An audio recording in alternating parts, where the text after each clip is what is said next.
Okay, learners, in the previous part, we have talked about what is rural development. And now, in this part, we are going to understand the significance of rural development in India. What are the areas that are covered in the rural development of India? So, the first area or the first part that normally we find is connected to rural development in India is public health and sanitation.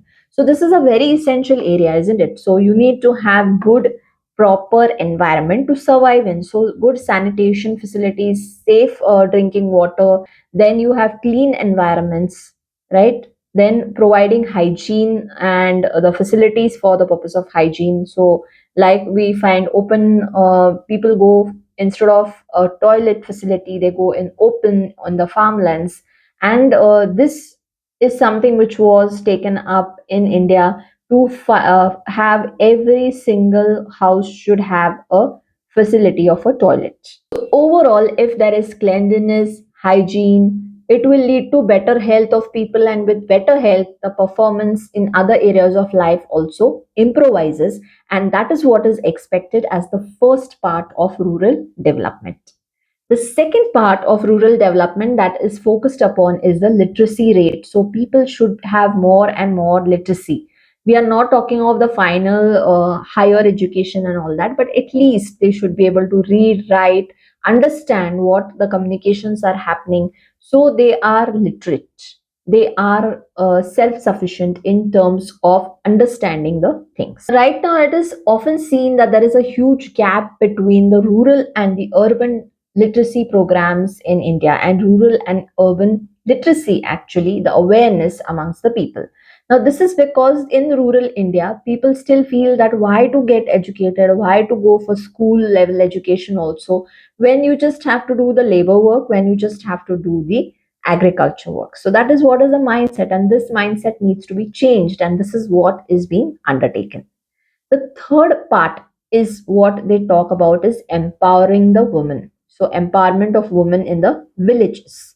So because we still find that the women there are fighting for their rights, they don't have the basic human rights also. Sometimes in the villages they are sometimes facing torture issues, no education, no proper healthcare, and so on.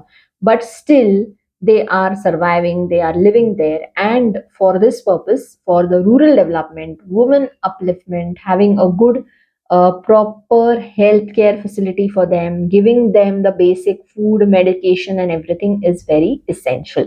And in fact, creating awareness of non dependency, having getting educated is very important in the case of rural development.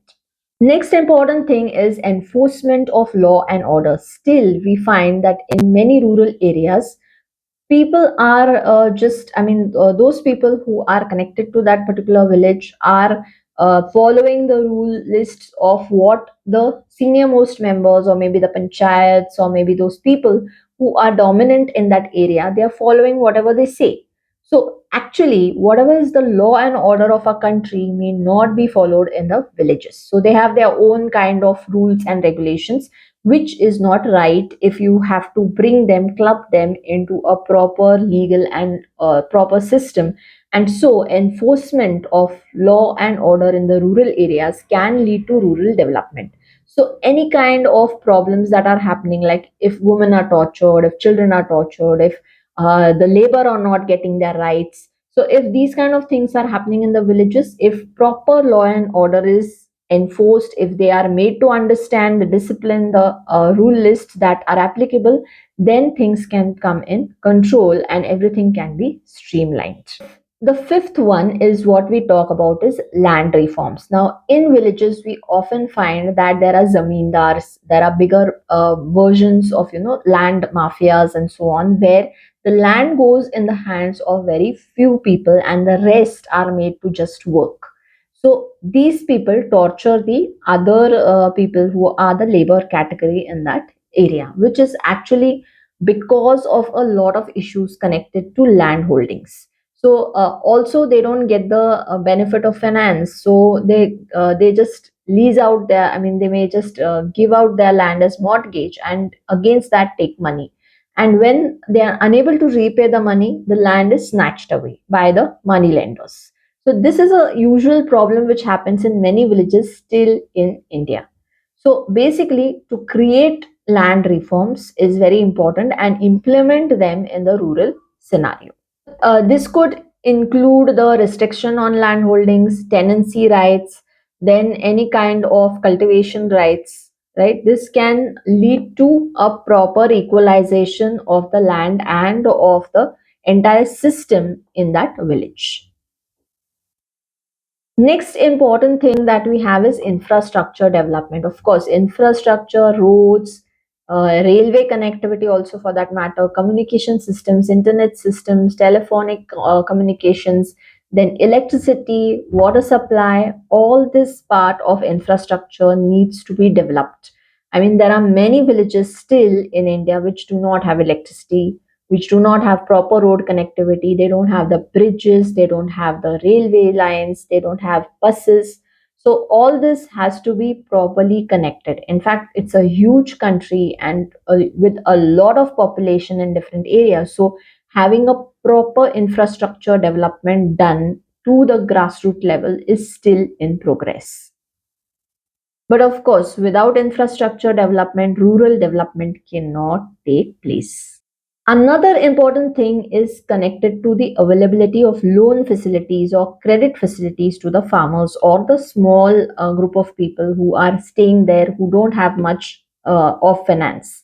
So these people are, as I told you, are often harassed by the bigger money lenders. They give the money to the smaller farmers and all, but what happens against it? They may mortgage the land, and if they are unable to repay within the terms and conditions, then the land is taken away.